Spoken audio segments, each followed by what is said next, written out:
এখন আমি ঘর যাবো, পড়ানো হয়ে গেছে। তো কি বলছো শোন, কি বলছো বলো?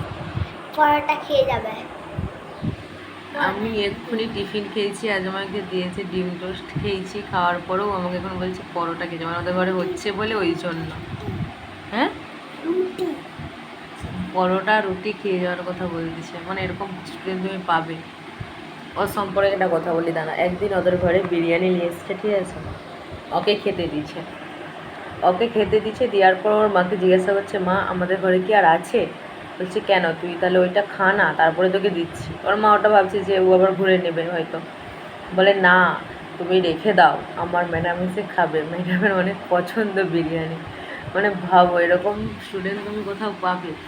সত্যি অনেক ভাগ্য করে এরকম একটা স্টুডেন্ট পাইছি আমি, যে আমার জন্য বিরিয়ানি রাখছে।